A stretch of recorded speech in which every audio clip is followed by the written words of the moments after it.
The stars weren't still that night, they quivered, as if they too sensed something vast moving in the darkness beyond Saturn's pale rings. The air in every command room on Earth felt too thin to breathe. Captain Aria Vale stood before the wide glass of the Odyssey Dawn's observation deck. Her reflection trembled against the blackness, eyes bright with fear and fire. Behind her, the hum of the ship's core was the only heartbeat she could trust. Lieutenant Mason Red, younger, anxious, and loyal to a fault, broke the silence. "Captain, are they really coming for us?" His voice was careful, almost reverent, like speaking too loud might summon something terrible. Aria didn't blink. Her gaze stayed fixed on the scattering of stars that marked the edge of human reach. "They're not coming for us, Mason." Her tone was steady, but her hands trembled just slightly at her sides. "They're coming to see if we deserve to exist." The room fell still again. The low vibration of the Odyssey Dawn's thrusters was a whisper of defiance against the void. Outside, faint pinpricks of light glided, alien vessels. Hundreds of them lined in perfect symmetry. Watching, waiting. 3 days earlier, a signal had arrived from beyond the Kuiper belt. A voice, ancient and mechanical, speaking through every satellite and transmission band at once. No introduction, no mercy. "We are the Zel'thar Dominion. We have heard the echoes of your kind. You fear, you hide. You destroy what you do not understand. Your courage is a myth. Prove your worth or your species will be removed from existence." Every nation fell silent. The skies themselves seemed to hold their breath. Panic spread faster than any weapon ever could. The world had fought wars, famine, and extinction before, but never judgment. Now, as the alien fleet drifted closer, Earth's leaders waited for one woman's command. Aria closed her eyes, remembering the voice again, so cold it burned. The aliens claimed they wanted to measure courage, but what they truly sought was submission. "Captain," Mason said quietly, "we haven't responded. Every World Council is waiting for your words." Aria inhaled slowly. Her throat felt dry as stone. "They call us cowards," she murmured. "They think fear makes us weak, doesn't it?" Mason asked softly. She turned to him, her face illuminated by the reflection of distant stars. "No," she said. "Fear keeps us alive. Fear makes us fight." She stepped forward to the central console, fingers hovering above the comms control. "Patch me through." The ship's AI glowed, a soft ring of blue circling the command bay. "Channel open, Captain Vale." Her pulse thundered. Every living human would hear her next words. Every alien ear would judge them. Aria stared into the endless dark. "Zel'thar Dominion," she began, her voice low but unshaken. "You speak of courage as if it were the absence of fear. You are wrong." Her breath trembled, but she kept going. "Courage is standing when fear demands you kneel. We are human. We are afraid every day. But still, we stand." For a moment, the universe was silent. Then, faintly, a vibration swept through the hull. A deep, low resonance, almost like laughter, except it came from the stars themselves. The alien fleet had heard her. Mason leaned closer to the viewport. "They're moving," he whispered. Outside, the Zel'thar ships began to shift formation, converging, aligning, glowing with eerie white light that rippled like the surface of a living sun. The ship's AI flickered. "Incoming signal. Zel'thar transmission." A deep, echoing voice filled the bridge. "Then let your courage be measured. 3 cycles. 3 tests. Fail, and your kind will fade into the dark." Aria's heart pounded so hard it hurt. 3 tests? She breathed. The voice faded, replaced by the growing hum of alien energy. Across the stars, massive engines ignited, their radiance painting the void in violent green. Mason swallowed hard. "Captain, what do we do now?" Aria looked toward the light that threatened to consume everything she loved, and her words came out calm, almost gentle. "Now, Lieutenant," she said, "we show them what fear taught us." The engines roared to life, shaking the ship's frame. Humanity's first defense fleet rose from orbit like fireflies rising to meet a storm. And somewhere beyond the edge of sight, the universe itself waited to see if humanity would stand or vanish. The morning sky over Earth shimmered like broken glass. Green streaks split through the clouds, trails of alien descent. People across continents lifted their eyes as the first Zel'thar vessel pierced the atmosphere. It made no sound, yet the vibration of its arrival crawled through the bones of every living creature. Captain Aria Vale stood in the command bay of the Odyssey Dawn, her knuckles white around the rail. The feed before her showed the massive vessel descending through the stratosphere. It wasn't built of metal but of something translucent and shifting, like light itself had been carved into armor. Lieutenant Mason Red watched beside her, wide-eyed. "They're everywhere," he whispered. "Over every capital city. They want witnesses," Aria said softly. "They want us to see." The ship's AI flickered. "Global broadcast incoming. Priority level absolute." All over the world, screens, radios, and personal implants came alive with a single voice. Deep, resonant, cold. "We are the Zel'thar Dominion. Your kind calls itself human. You claim to possess courage, yet you fear war. You fear pain. You fear your own reflection. You run from what you are." The message paused, long enough for billions to hold their breath. "You will be tested, not for strength of arm or weapon, but for strength of will. Your hearts will decide if you are worthy to exist." A hush swept across the globe. Cities stopped moving. Oceans stilled under alien light. On the Odyssey Dawn, Mason's voice cracked. "They've already decided, haven't they? They think we'll break." Aria turned toward him, her expression unreadable. "Then they don't know us at all." Her words carried through the command deck, small yet unyielding. Outside the viewport, the alien ships began their first test. The sky dimmed. A wave of distortion rippled through the clouds like the air itself had been rewritten. The ship's sensors screamed warnings. "Captain," the AI announced, "energy surge detected. Global scale. Atmospheric anomalies intensifying." Aria braced herself as the visual feed stabilized. And then, she saw it. Massive pillars of darkness materialized across continents, swallowing light, consuming color. In their centers, voids formed, spinning, hungry, artificial black holes. "Simulation confirmed," said the AI. "No physical harm detected. Illusionary construct. But it's perfect. Humanity will believe it's real." Aria exhaled shakily. "They're testing how we respond to the end of the world." And humanity responded. All across the planet, chaos broke loose. Sirens, screams, prayers. Yet among the noise, something extraordinary happened. Firefighters ran toward collapsing illusions of cities. Doctors flooded hospitals to treat holographic victims. Families sheltered strangers. Soldiers stood in the streets, weapons lowered, helping civilians escape. In New Tokyo, a tremor tore through an entire district. Illusion or not, the people inside felt the ground shake. A boy climbed onto a rooftop amid the trembling lights and raised a human flag against the dark. Cameras caught him smiling. His voice carried through trembling broadcasts. "We're still here." On the Odyssey Dawn, Mason's eyes glistened. "They're fighting for nothing. None of it's real." Aria's jaw tightened. "That's what makes it beautiful." She turned to the ship's AI.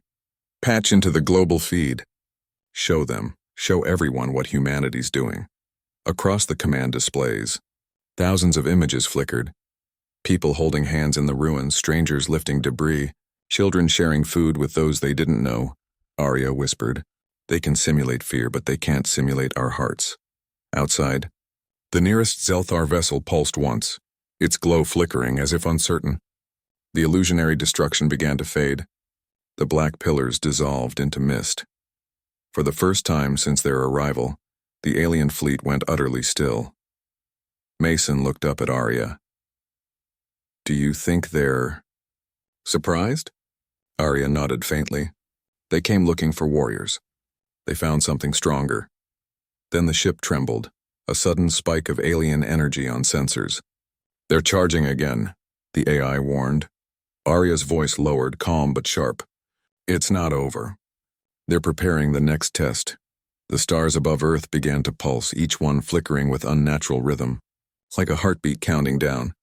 "Whatever's coming," she said, her voice steady despite the fear clawing at her chest. "It's going to reach inside us this time."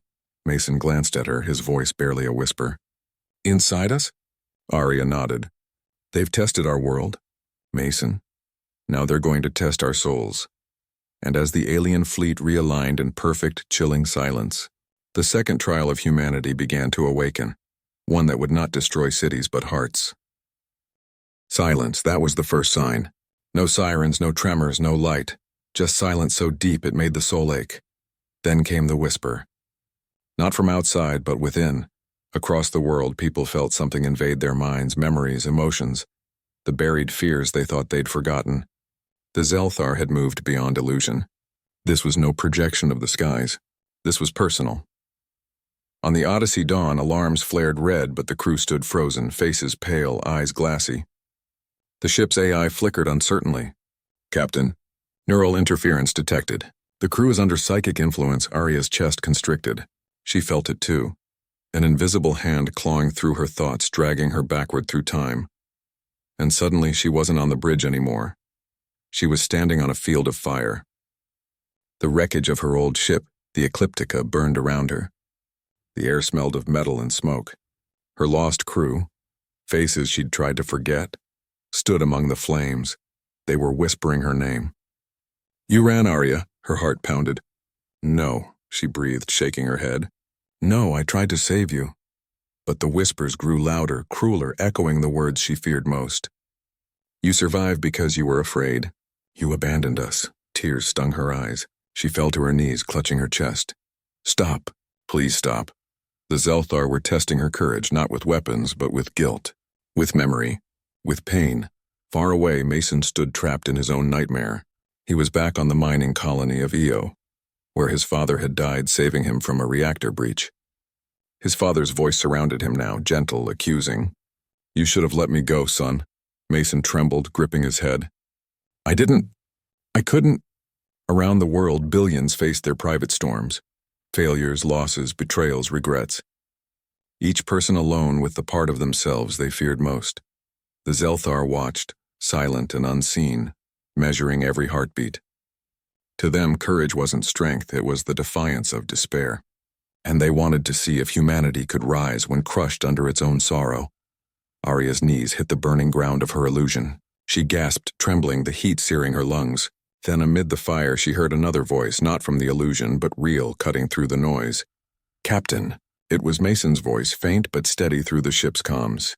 "Don't listen to them. Fear's not our enemy, it's our teacher." Aria froze. The illusion flickered. Mason's words pierced through the storm. She forced her eyes open. "Yes," she whispered, voice shaking. "Fear teaches." She rose slowly, still surrounded by the ghosts of her past. "You're right. I was afraid. I still am. But that fear kept me alive long enough to stand here again." The flames wavered. The whispers faltered. Aria shouted into the illusion, her voice echoing like thunder. "I am afraid, and still I stand." And somewhere across billions of minds, something changed. People began whispering the same words. In hospitals, on battlefields, in homes, in orbiting stations, one voice at a time. "I am afraid, and still I stand." The phrase spread like wildfire, turning weakness into defiance. Children spoke it through tears. Soldiers said it through broken helmets. It became a song in the mind of the species. The Zel'thar fleet pulsed once as if startled. Their readings, once filled with despair, now burned with a collective surge of courage unlike anything they had ever measured. Inside the illusion, the fire faded. Aria stood among stars again, her tears dry, her heartbeat steady. Mason appeared beside her, dazed but alive.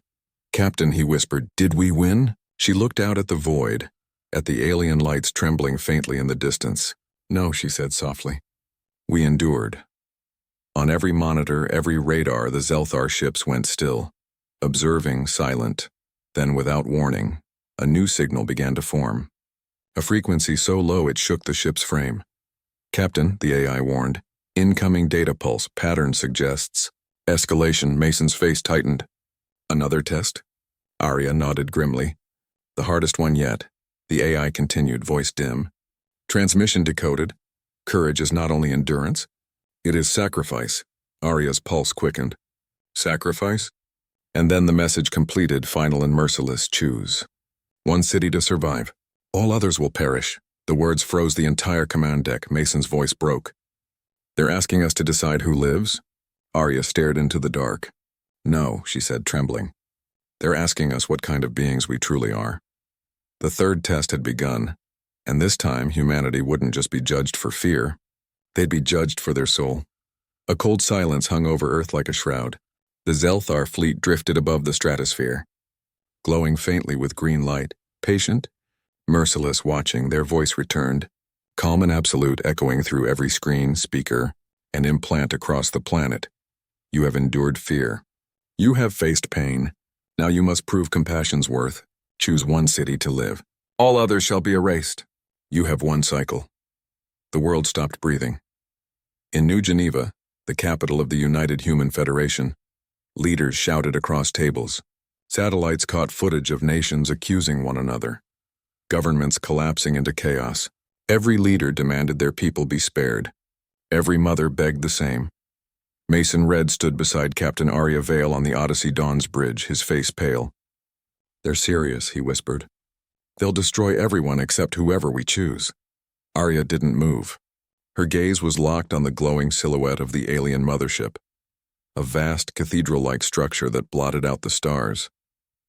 "They're testing the one thing they don't understand," she murmured. Mason frowned. "What's that?" "Our heart." Across Earth, the clock began to count down. 24 hours. Nations armed their weapons, prepared their missiles, not against the Zel'thar, but against each other. Humanity was cracking. The aliens didn't need to fire a shot. They only needed to watch humans destroy themselves. But amid the panic, some refused to fight. Civilians gathered in the ruins of old cities, holding hands, singing old songs. Broadcasts spread of people kneeling in unity, whispering, "If we all die, then we die as one." Aria watched it unfold from orbit, her eyes wet but burning. "They wanted a test," she said softly. "We'll give them our answer." She turned to the AI. "Open a universal transmission channel. I want every Zel'thar ship to hear this." The AI hesitated.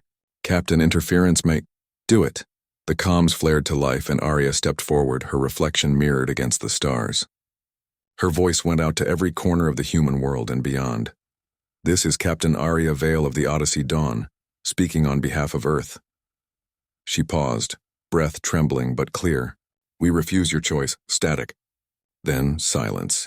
The crew exchanged shocked glances. Mason's voice cracked. "Captain, did you just—" Aria raised a hand, continuing. "If courage means killing the innocent to survive, then we want no part in it. We will not decide who lives or dies. If that makes us cowards, then call us that. But we will remain human." Her words spread like wildfire. Across every city, her voice echoed through broken radios, cracked windows, damaged satellites. People stopped arguing. Leaders stopped shouting. Even the world's weapons went still. A miner in the ruins of Johannesburg raised his head, whispering, "She refused them." A child in a flooded city smiled through tears. "We're not choosing." A doctor laid down her tools and said softly, "Then we'll face it together." The countdown continued. 12 hours left in orbit, the Odyssey Dawn shook under a growing hum.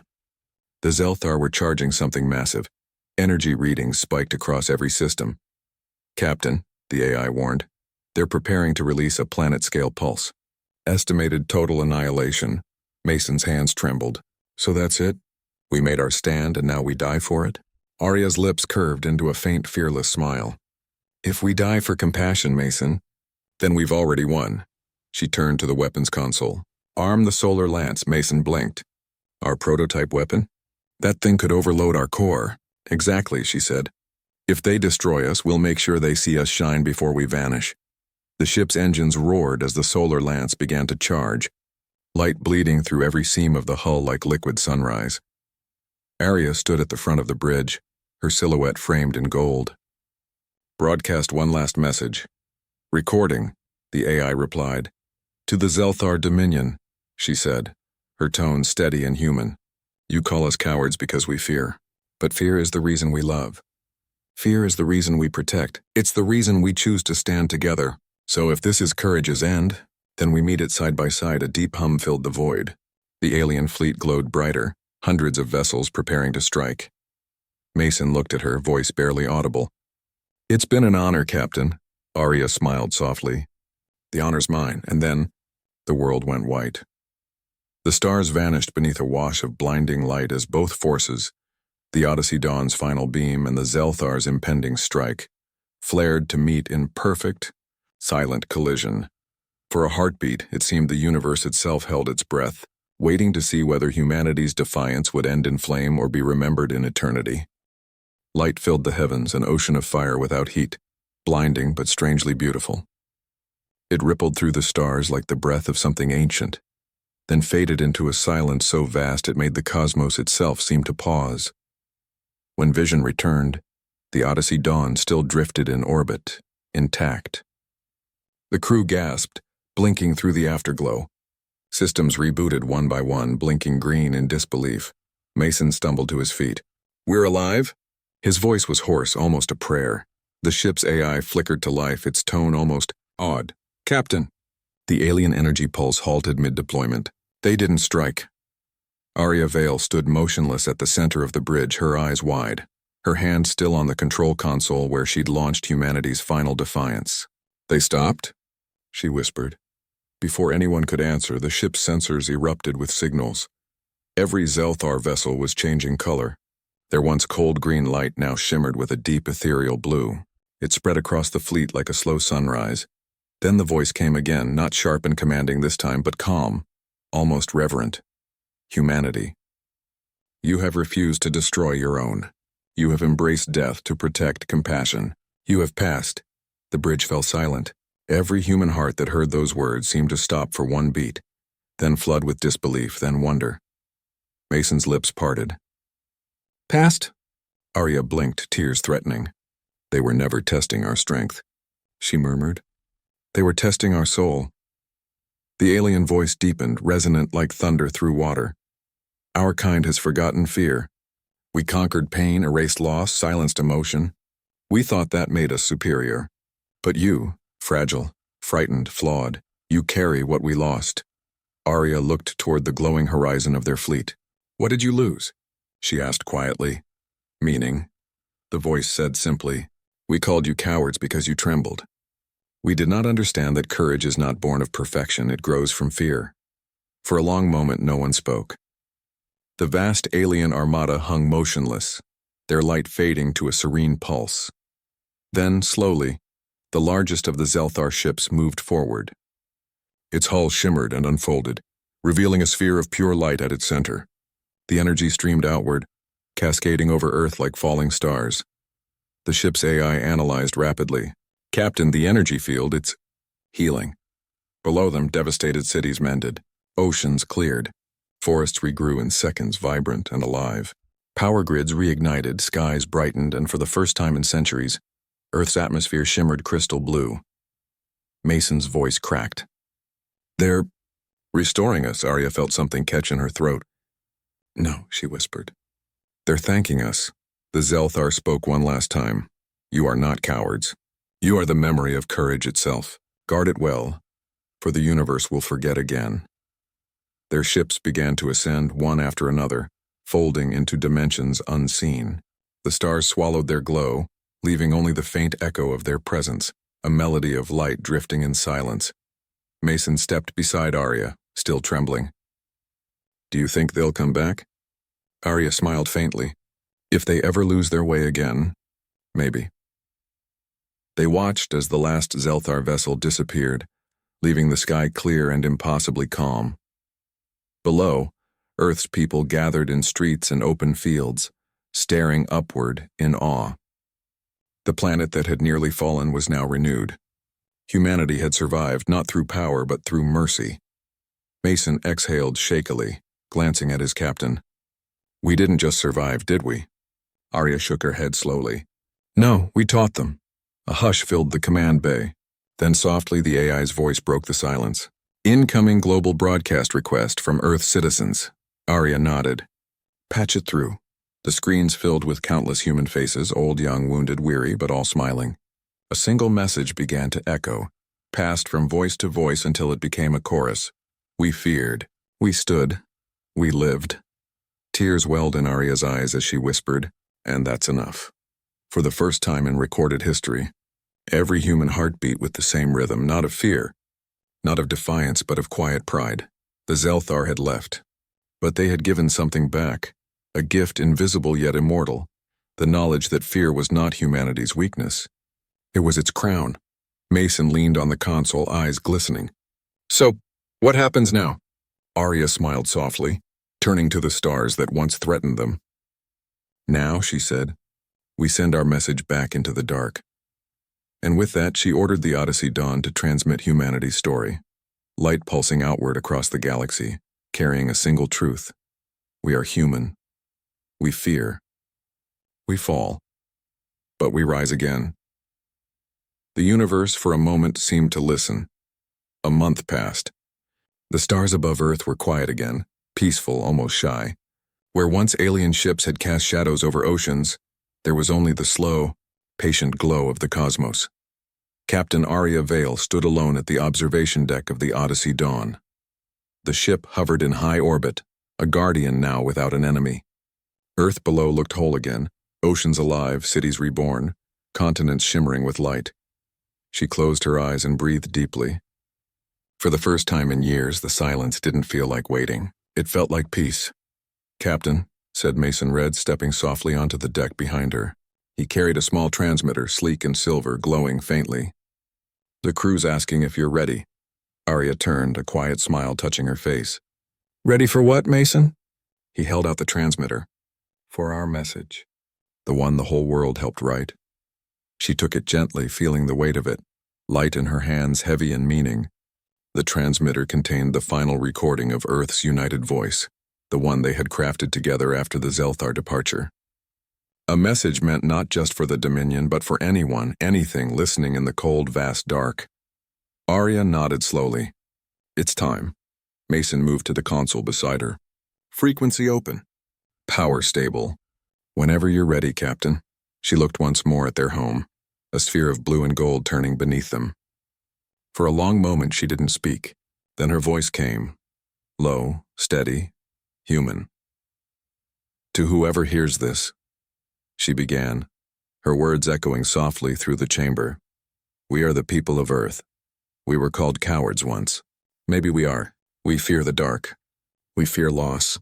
We fear what we don't understand, but we also fear not trying. We fear a world without love, without hope, without each other." Her voice caught slightly, but she pressed on. "We faced judgment, and we didn't respond with hate. We chose compassion instead of survival, and though we were afraid, we stood together." She stepped closer to the viewport, gazing into the endless black. "To the ones who think fear is weakness, know this. Fear is what makes courage possible. Fear reminds us that life matters." Mason listened in silence, his throat tightening. Aria continued, her tone now soft but unbreakable. "We are human. We bleed, we break, we weep, but we rise. We rise every single time. And if that is cowardice, then let the stars remember the cowards who refused to kneel." She looked at Mason, her expression tender, proud. "Transmit it." He pressed the button. A low hum filled the bridge as the message transformed into light, a radiant pulse of energy that rippled outward through the void, traveling faster than thought, faster than fear. It expanded across systems and galaxies, a glowing heartbeat that carried humanity's truth into the unknown. On the surface below, millions looked up as the night sky shimmered briefly, like a promise written across the stars. Children pointed, thinking it a new constellation. Elders whispered prayers of gratitude. Scientists wept openly in their observatories. For that one moment, the entire species looked outward together, not in fear, but in wonder. Mason broke the silence. "Do you think anyone will hear it?" Aria smiled faintly. "They'll hear it. Maybe not today. Maybe not in 1,000 years. But one day, somewhere, someone will find it. And they'll know. Know what? That we were here," she said softly, "and that we lived with heart." The transmitter's glow faded as the pulse vanished beyond sensor range. Aria turned from the viewport, a strange light in her eyes. "Prepare the Odyssey Dawn for return orbit." "We're going home." Mason nodded, a small smile tugging at his lips. "Aye, Captain." As the engines ignited and the ship began its descent toward the brilliant blue world below, Aria looked out one last time. In the distance, where the stars seemed to ripple faintly, she imagined the Zel'thar watching, silent, learning, remembering. And as the Odyssey Dawn entered the glow of dawn, the light reflecting across its hull formed a single, perfect illusion, a fleeting shape in the dark that looked like wings unfolding. No one saw it except Aria. But she smiled anyway, because she knew what it meant. The universe had heard them. Centuries passed. The story of Earth and the Zel'thar became legend, not just in human history but across the stars. Explorers from distant worlds stumbled upon faint signals, pulses of light drifting in the void. They called it the human pulse, or a rhythm of defiance, compassion, and courage encoded in brightness and energy. On a distant planet, a young explorer named Aria Vale stared at the sky as the pulse shimmered across her instruments. Her eyes widened. "It's a message," she whispered, voice trembling with awe. "A civilization," speaking through the darkness. Her companions gathered around, silent, entranced. The pulse repeated over and over, a simple truth carried across light years. We are human, we fear, we fall, but we rise again. Back on Earth, the tale had become more than history. Humanity remembered. Every child grew up hearing of the night they were judged, of the alien fleet that had expected fear, and of the humans who had chosen unity, compassion, and courage instead. The old tales spoke of Captain Aria Vale, Lieutenant Mason Red, and the crew of the Odyssey Dawn. But more than individuals, they represented a species that refused to yield. Fear had not broken them. It had made them stronger. Across the galaxy, civilizations that encountered the human pulse paused, puzzled.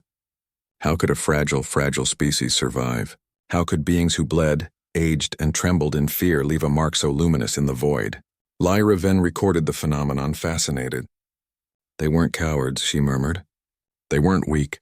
They taught us what courage truly is." And in the stillness of space, the pulse repeated, light traveling endlessly, echoing through the cosmos, whispering the same truth over and over: cowardly humans. That's what they said. And then, as the signal pulsed, the universe seemed to answer back. What a reply by humans. On Earth, life continued as it always had. Hope and struggle intertwined, but a quiet confidence lingered in every heart. Humanity had faced judgment, stared into the abyss, and chosen to rise together. That story became a beacon for future generations, a reminder that courage is not the absence of fear, but the triumph over it. And somewhere, far beyond the reach of human eyes, the pulse traveled, touching worlds that had never known kindness, teaching them a lesson older than war, older than stars, that fear is a spark, not a shackle, that love and bravery are not opposites, and that even in the face of annihilation, the heart of humanity beats strong, unwavering, eternal. The stars had witnessed it. The Zel'thar had witnessed it. And now the cosmos itself remembered humans had risen, and their reply echoed forever.